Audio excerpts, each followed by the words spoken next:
escuchan? Sí, creo que estaba terminando de explicar lo de hipoxemia. Ajá, lo que les decía era que en altitud puede haber una hipoxemia, ¿ok? Porque en altitud disminuye la presión de oxígeno en sangre sencillamente porque estamos respirando a bajas concentraciones de oxígeno ambientales. Entonces, disminuye el oxígeno inicialmente y el CO2 no se afecta.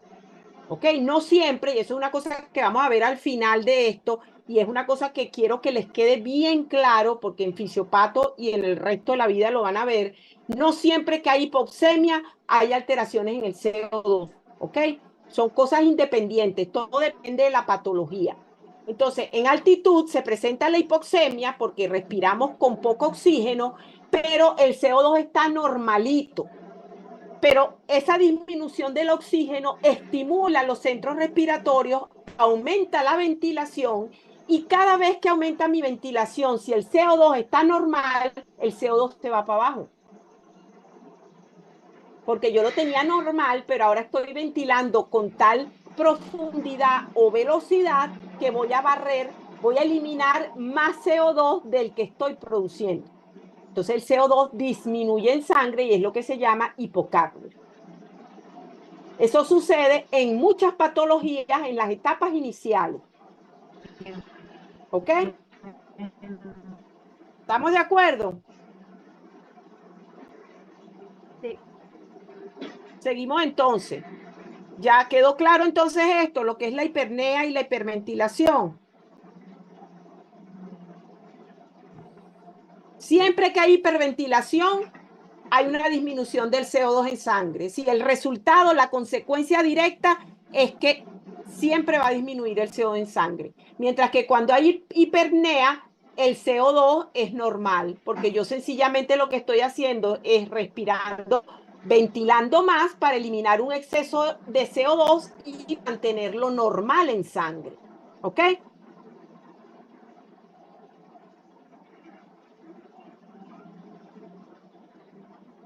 Bueno, aquí esto no, ustedes lo ven después, es un resumito ahí. Ok, entonces fíjense, cuando yo tengo un patrón respiratorio que va a depender de mi volumen corriente y de mi frecuencia, siempre eso va a determinar el trabajo respiratorio que yo realizo cada vez que respiro. ¿Ok? Entonces, fíjense, en cualquier condición respiratoria que estemos, seamos sanos, estemos haciendo ejercicio, en reposo o enfermos, siempre el organismo va a buscar una combinación de volumen corriente y frecuencia respiratoria que sea óptima para esa condición que estamos viviendo. ¿Qué significa óptima? Que sea la de más económica, es decir, donde gasto menos energía, pero al mismo tiempo logro la mayor efectividad. ¿Ok?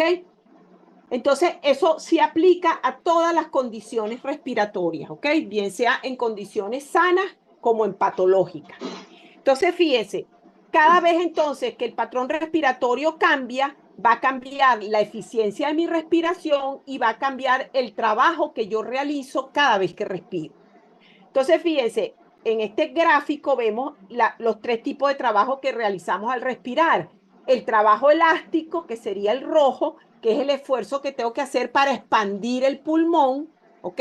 Para expandir esas fibras de elastina. El trabajo no elástico o dinámico, que es el que tengo que vencer, las fuerzas de roce que hay dentro de las vías aéreas, que tengo que vencer para lograr desplazar el aire por las vías aéreas. Ese es el trabajo no elástico o dinámico. Y el total, que es la suma de los dos. Entonces, fíjense, el organismo es tan sabio que cuando estamos en reposo, una persona sana en reposo respira a una frecuencia y un volumen corriente que logra que el trabajo total que realiza el organismo sea mínimo. La suma de los dos trabajos es mínima.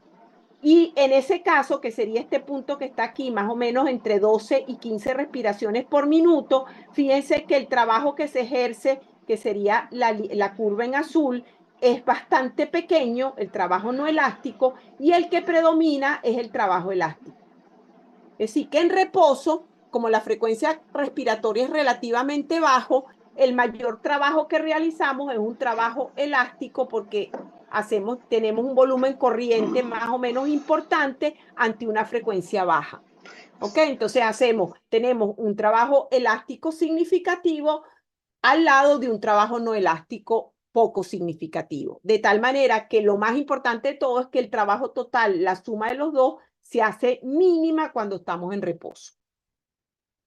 Fíjense que en la medida que aumenta la frecuencia respiratoria, la frecuencia con que respiramos, ¿qué va a suceder? Va aumentando la línea azul, que es el trabajo no elástico o dinámico, y va disminuyendo la línea roja, que es la del trabajo elástico. ¿Ok? De tal manera que a mayor frecuencia respiratoria, y eso ocurre porque a mayor frecuencia respiratoria siempre disminuye la expansión de pulmón y aumenta, digamos, el número de veces que respiramos. Siempre hay una relación inversa entre la frecuencia respiratoria y el volumen corriente. ¿Ok? Entonces, fíjense que en cualquier condición, bien sea restrictiva o obstructiva, vamos a tener una combinación, ¿ok?, de volumen corriente y frecuencia respiratoria que logre que ese trabajo total que se realice sea mínimo. Cuando es obstructivo, ya lo hablamos en clase, un paciente que tiene un síndrome obstructivo, ¿ok?, donde hay un gran esfuerzo para vencer las fuerzas de roce de la vía aérea porque hay una obstrucción. ¿Qué va a hacer el paciente? Debe respirar a un mayor volumen corriente y una menor frecuencia, porque su problema está a nivel de las vías aéreas, ¿ok?, que son las de donde está la fuerza de roce. Mientras que cuando hay un síndrome restrictivo, como el paciente tiene dificultad para expandir el pulmón, tiene que hacer un gran esfuerzo para expandir el pulmón, el paciente ¿qué hace? Respira a volúmenes bajos y alta frecuencia. ¿Lo ven? Es decir, optimiza el trabajo que digamos, tiene menor esfuerzo y minimiza el trabajo que requiere mayor esfuerzo. ¿Se entendió eso?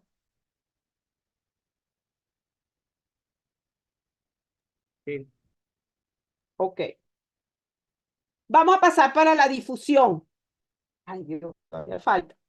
El tema de difusión de gases.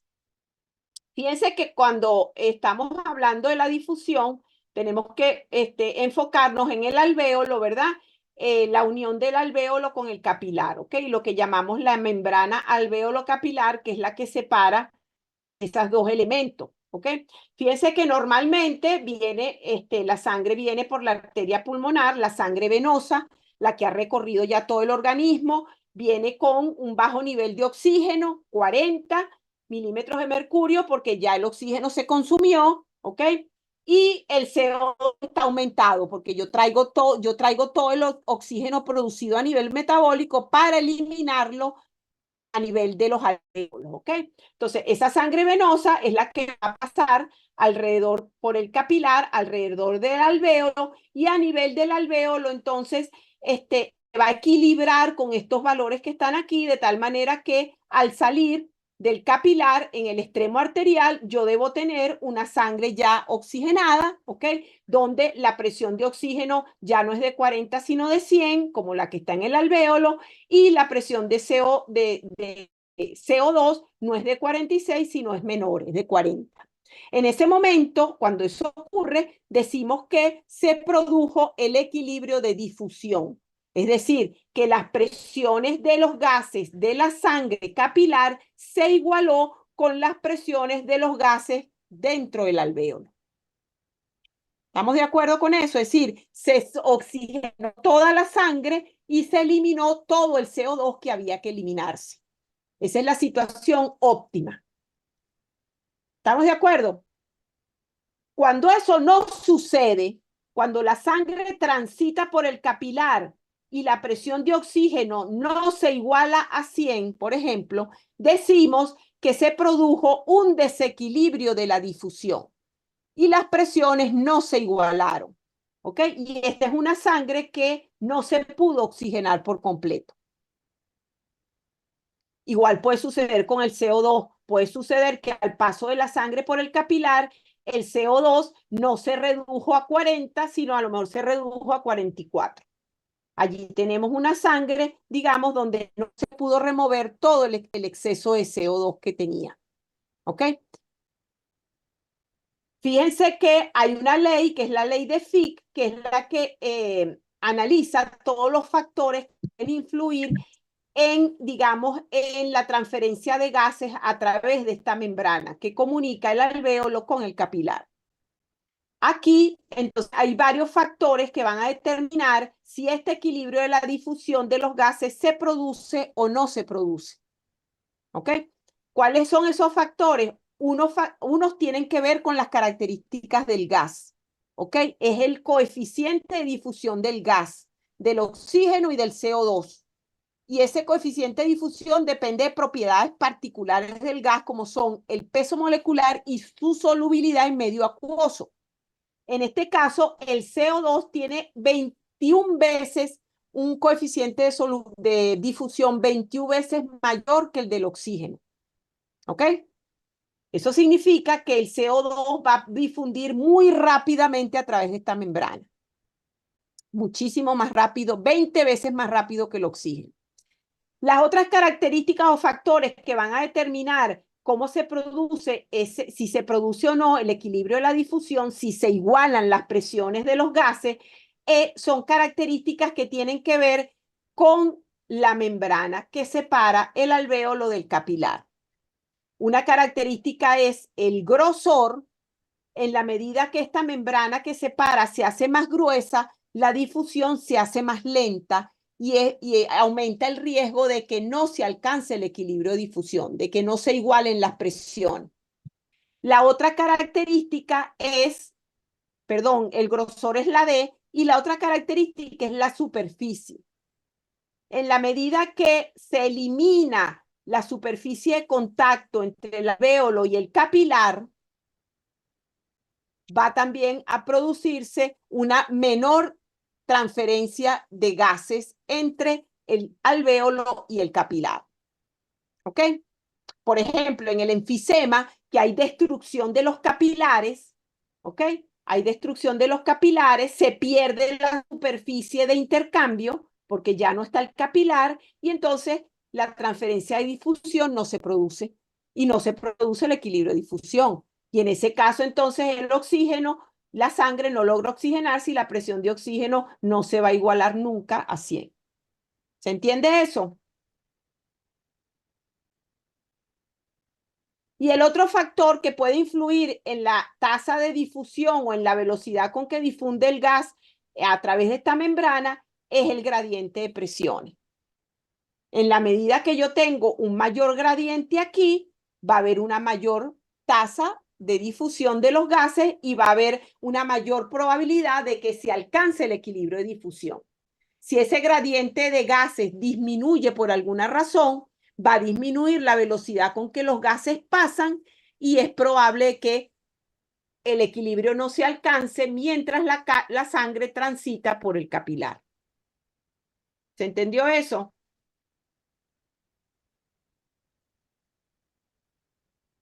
Fíjense que cuando se grafica la presión parcial del oxígeno en función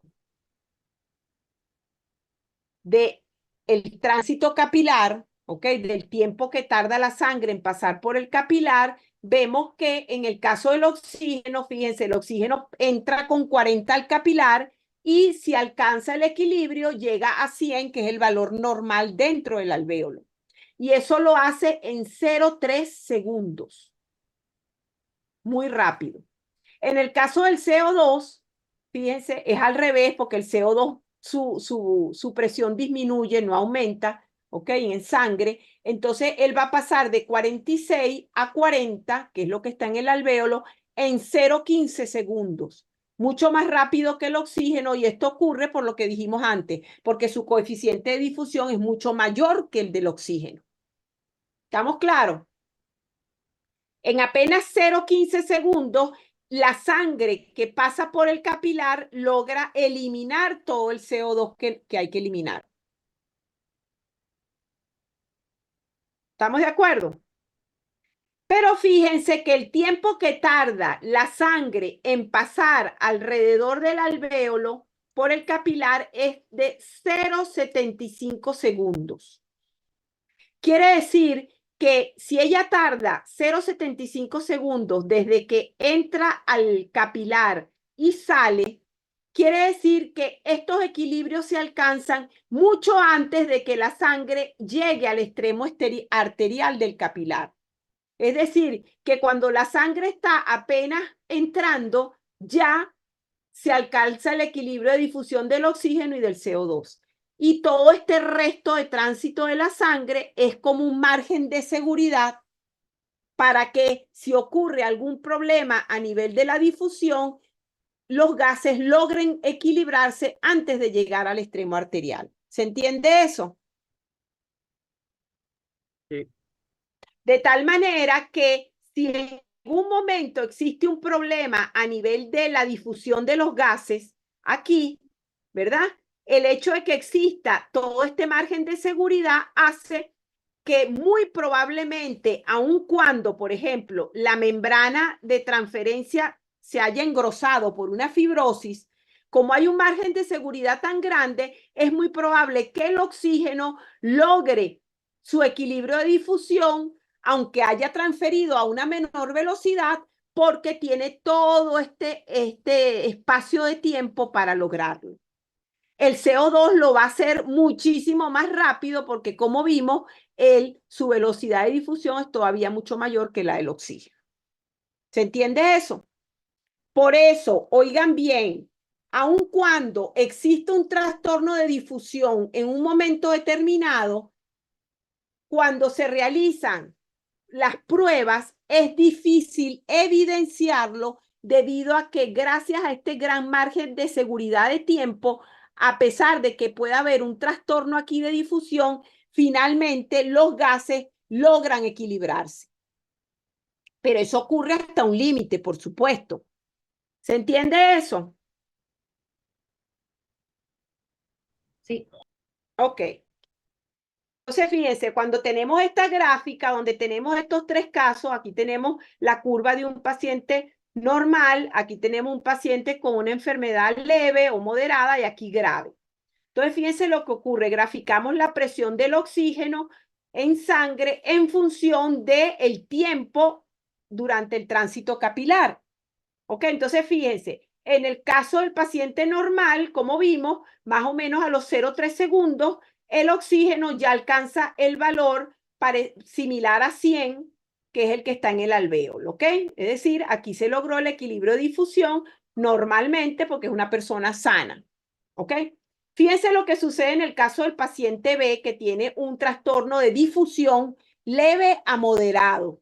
Fíjense lo que sucede. Cuando consideramos el tiempo, vemos que si vemos lo que está ocurriendo a los 0,75 segundos, que sería aquí, ¿qué vemos? Que el valor de presión de oxígeno en sangre se equilibró con el valor del alvéolo que está cercano a 100. ¿Lo ven?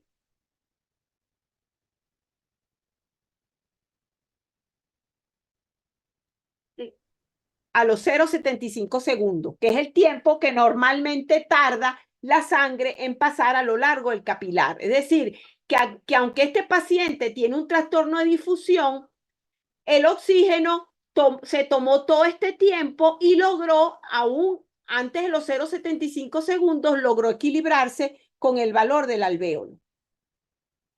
Porque la enfermedad es leve o moderada.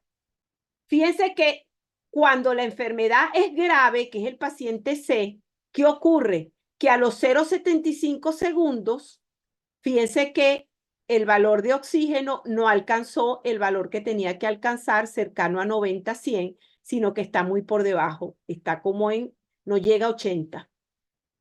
¿Lo ven? ¿Qué ocurrió allí? Que la enfermedad ya es tan grave, el trastorno de difusión se ha agravado tanto que aunque hay un margen de seguridad de 0,75 segundos, el oxígeno no logra, con lo lento que se transfiere, no logra en los 0,75 segundos pasar todo el oxígeno que tiene que pasar. ¿Lo ven?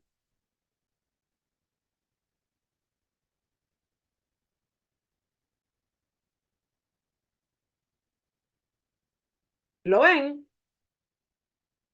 Eso es típico de los pacientes trastornos de difusión.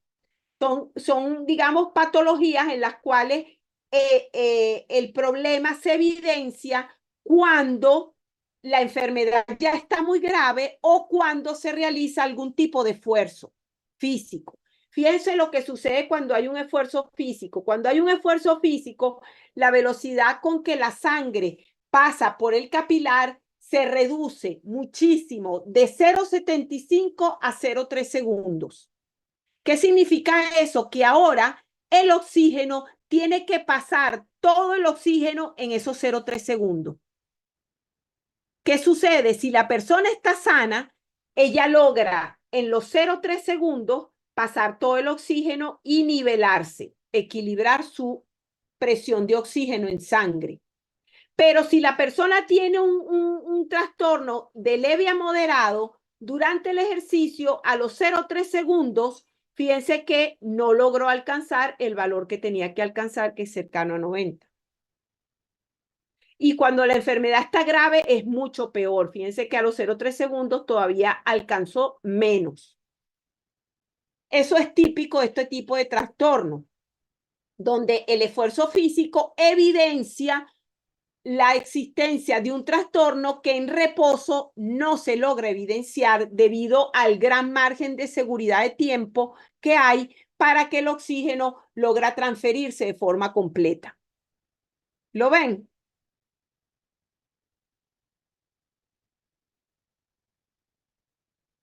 Sí. Sí, no los oigo casi. Sí. Ok, entonces por eso el ejercicio se utiliza como una herramienta diagnóstica en muchas enfermedades.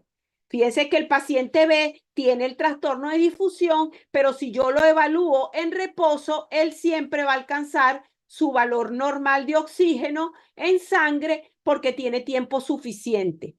Mientras que cuando lo pongo a hacer un esfuerzo, como se reduce el tiempo de tránsito de la sangre a 0,3 segundos, ya no es 0,75, entonces en ese tiempo, como su velocidad de difusión se ha reducido mucho por el trastorno que existe, por ejemplo, por una fibrosis que ha engrosado muchísimo la membrana a través de la cual tiene que transferirse el gas, entonces él ya no logra alcanzar y transferir todo el oxígeno y normalizar sus valores.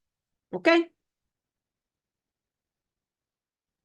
Ok, vamos a hablar entonces un poquito de circulación. Vamos a recordar lo que era un cortocircuito anatómico, ¿ok? Que es una situación en la cual yo tengo una ruta en la sangre venosa que no pasa por donde se encuentran los alvéolos donde se realiza el intercambio. Es una vía como alterna, digamos, de sangre que pasa por una zona donde no va a haber intercambio de gases. ¿Ok? Esto sería ¿qué? Un tipo de ¿qué?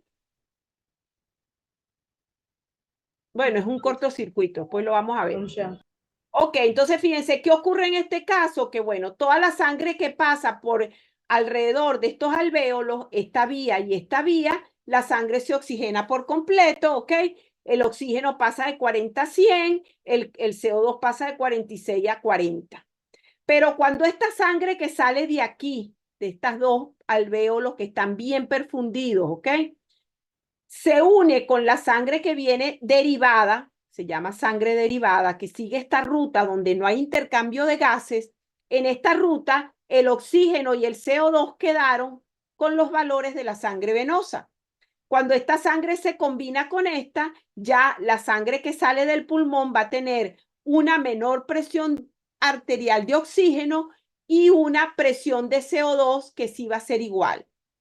Y esto se debe a los mecanismos compensatorios del CO2 que son muy rápidos y efectivos. ¿Ok? Eso lo vamos a ver después. Eso aquí es difícil de ver. ¿Ok? De tal manera que la sangre que sale del pulmón va a tener un nivel ligeramente inferior al nivel que está en el alvéolo. ¿Ok? Y entonces decimos que existe una diferencia entre la presión alveolar de oxígeno y la presión arterial de oxígeno.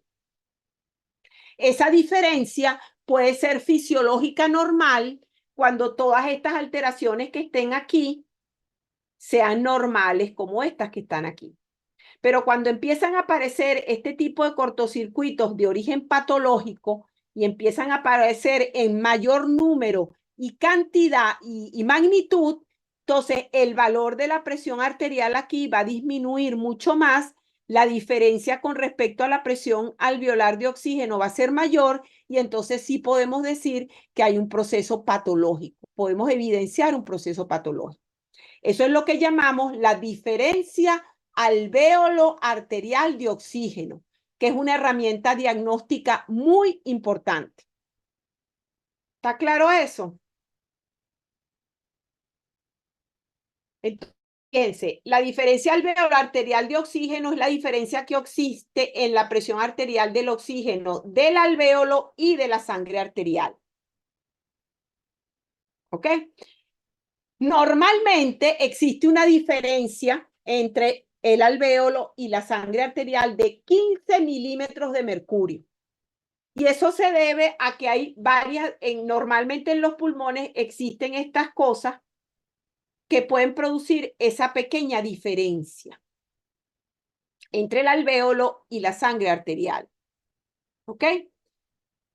Cuando esa diferencia aumenta por encima de 15, entonces ya estamos en presencia de procesos patológicos. Y vamos a verlos ahorita, ¿ok? Entonces, fíjense, normalmente, ¿qué va a pasar? Normalmente tenemos cortocircuitos anatómicos fisiológicos, ¿ok? Como los que vimos aquí, estos que están aquí, ¿ok? Todos estos son cortocircuitos fisiológicos normalmente presentes, ¿ok? Eso va a generar una pequeña diferencia entre la presión del oxígeno en la sangre arterial y la presión en el alvéolo. También cierto grado de desequilibrio entre la ventilación y la perfusión en el pulmón. Sabemos que hay ciertos grados de desequilibrio. Sabemos que, por ejemplo, en la base del pulmón, la relación BQ es un poco distinta a la de la zona media y la zona apical. ¿Ok? Todos esos desequilibrios pueden producir una diferencia entre el oxígeno en el alvéolo y el oxígeno en la sangre arterial. ¿Ok? Y algunas regiones del pulmón donde también hay pequeñas limitaciones en el proceso de difusión de los gases a nivel de la membrana alvéolo capilar. Todos esos procesos son fisiológicos y normales en pequeña magnitud y hacen que haya una diferencia que nunca va a superar los 15 milímetros de mercurio. Cuando lo supera, es porque además de esto, que es normal, está apareciendo una patología. ¿Estamos de acuerdo?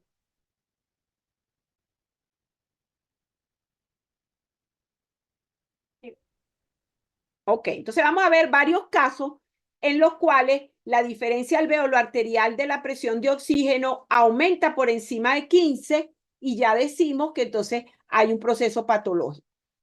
No en todos los procesos patológicos esa diferencia aumenta. ¿Ok? Vamos a ver en cuáles aumenta y en cuáles no. Ok, ¿cuándo puede aumentar esta diferencia? Cuando la sangre que se deriva aumenta, la cantidad de sangre que deriva es muy grande. ¿Ok? No es normal ya.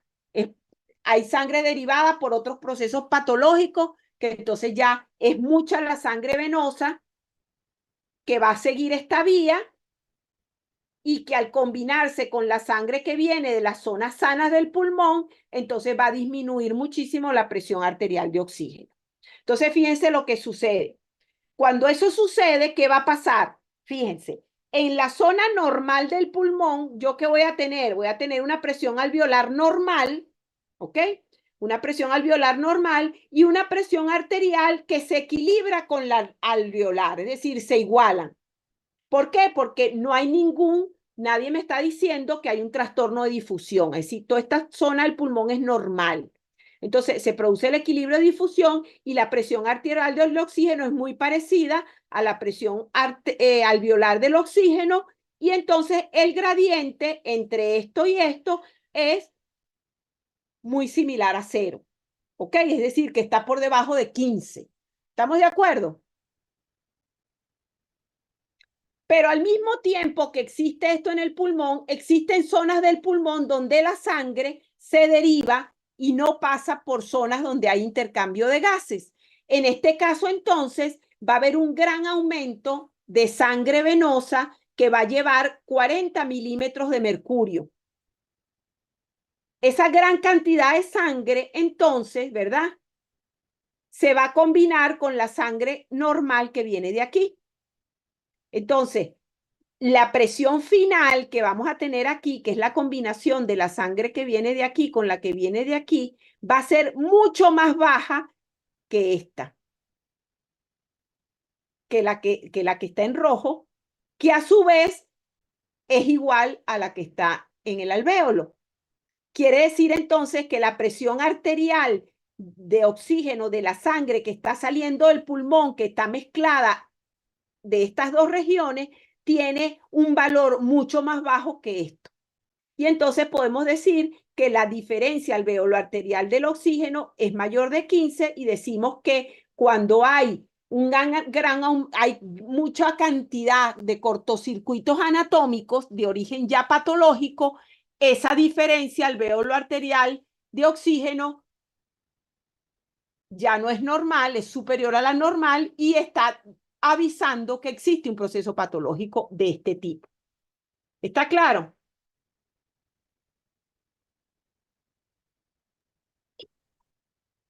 Sí. Ok. Vamos a ver entonces otro caso. Aquí entonces, siempre que hay cortocircuitos anatómicos de origen patológico, que no son los normales fisiológicos, va a haber un aumento en la diferencia alvéolo arterial de oxígeno. Es decir, que la diferencia de esta de oxígeno va a estar por encima de la normal. ¿Ok? Y eso nos va a avisar que existe un proceso patológico. ¿Qué ocurre cuando hay un trastorno de difusión? Cuando la patología que se presenta es una alteración a nivel de la membrana alvéolo capilar, donde se produce la transferencia de los gases entre el alvéolo y la sangre del capilar. Cuando ocurre un trastorno de difusión, ¿qué va a ocurrir? Fíjense, la presión alveolar del oxígeno es normal. ¿Por qué es normal? Porque mi proceso ventilatorio es normal. La cantidad de aire que está entrando a los alvéolos es la normal. Entonces, el contenido de oxígeno dentro del alvéolo es el normal, que es 100. Pero como esta membrana que está aquí está engrosada, debí ponerla, pues, hacer un dibujito donde se engrosara esto. Como esta membrana está engrosada, todo este oxígeno que está aquí no puede pasar para acá. Entonces, el oxígeno que viene de la sangre venosa no logra igualarse con la presión alveolar y entonces la presión del oxígeno a nivel de la sangre capilar arterial va a ser inferior a la presión alveolar, que es lo que dice aquí. Si eso ocurre, ¿ok? En todos los alvéolos de donde haya un trastorno de difusión, entonces la presión del oxígeno en la sangre que sale de esos alvéolos va a ser inferior a la presión que está dentro del alvéolo porque no logró equilibrarse el oxígeno y entonces yo cuando esta sangre salga de aquí, si se combina con un cortocircuito normal fisiológico, igual voy a tener una diferencia superior a la normal, pero debida a este problema que está aquí. ¿Se entiende eso? Sí. ¿Seguro? Es decir, que quizás debería yo eliminar esto de aquí para que no se confunda. Aquí lo que está ocurriendo es que la diferencia alvéolo arterial de la presión de oxígeno se está, digamos, está dando un valor que no es normal, pero es debido a lo que está ocurriendo aquí, a que la presión de oxígeno del capilar no se puede equilibrar con la presión de oxígeno en el alvéolo porque hay un trastorno en la membrana, a nivel de la membrana alvéolo capilar, un trastorno de difusión. ¿Se entendió eso? Entonces, ¿qué deriva de esto? Que todos los trastornos de difusión generan diferencias alveolares, diferencias alveolo-capilares o alveolo-arteriales de oxígeno. ¿Está bien? Sí. Ok. Eso sí, considerando lo que vimos en el gráfico. Porque si yo estoy en reposo y este trastorno de difusión es leve a moderado, la presión de oxígeno en la sangre capilar se va a lograr igualar con la alveolar y no voy a ver el gradiente. ¿Lo ven?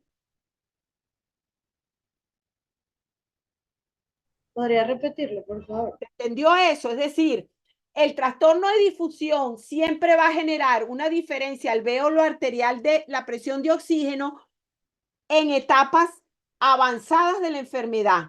Porque como vimos en las láminas anteriores, cuando el trastorno de difusión es leve o moderado y estamos en reposo, el oxígeno en la sangre capilar logra igualarse o equilibrarse con el oxígeno alveolar.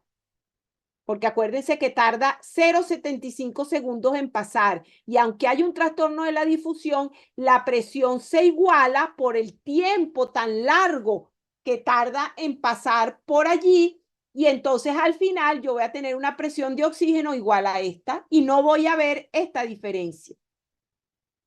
No va a ser mayor de 15. ¿Lo ven? Sí. Cuando el proceso sí está avanzado y el trastorno es grave, es que va a suceder esto que está aquí. Debería ponerles aquí trastorno de difusión grave, ¿ok? O durante el ejercicio. Durante el ejercicio o el avance de la enfermedad es que vamos a observar que la presión de oxígeno en la sangre no va a lograr igualarse con la presión de oxígeno en el alvéolo, en un trastorno de difusión. ¿Está claro eso? Eso es muy importante.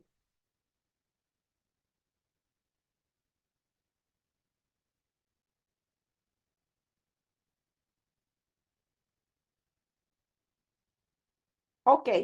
¿Qué otra patología puede producir? Pregunta. No les oigo casi. ¿Alguien va a preguntar algo? Creo que no. Ok. En el otro caso, que puede ocurrir una diferencia alveolo arterial de oxígeno. Ay, no quiere avanzar, ya va. Ajá. Cuando hay una relación BQ baja en algunas regiones del pulmón. Fíjense. ¿Qué significa una BQ baja? Quiere decir que hay poca ventilación para la cantidad de sangre que está irrigando. ¿Ok? ¿Cuándo ocurre eso? Por ejemplo, aquí, cuando hay un problema a nivel de los bronquíolos. Hay una obstrucción, hay moco, hay inflamación. Entonces, hay zonas del pulmón donde llega poco aire al alvéolo. Va a haber zonas así y va a haber zonas sanas del pulmón. Por ejemplo, en un asmático, ¿ok? Va a ocurrir una zona donde los alvéolos están poco ventilados, pero zonas del pulmón donde el alvéolo está bien ventilado. Entonces, ¿qué va a pasar? Que en la zona del alvéolo donde hay buena ventilación, perdón, vamos a empezar por el poco ventilado. Cuando está poco ventilado el alvéolo, ¿qué va a pasar? Llega poco oxígeno al alvéolo, ¿ok? La presión alveolar de este alvéolo ya no es normal, no va a ser 100, va a estar por debajo de 100, ¿ok? Porque está entrando poco aire, menos aire del que debe. La presión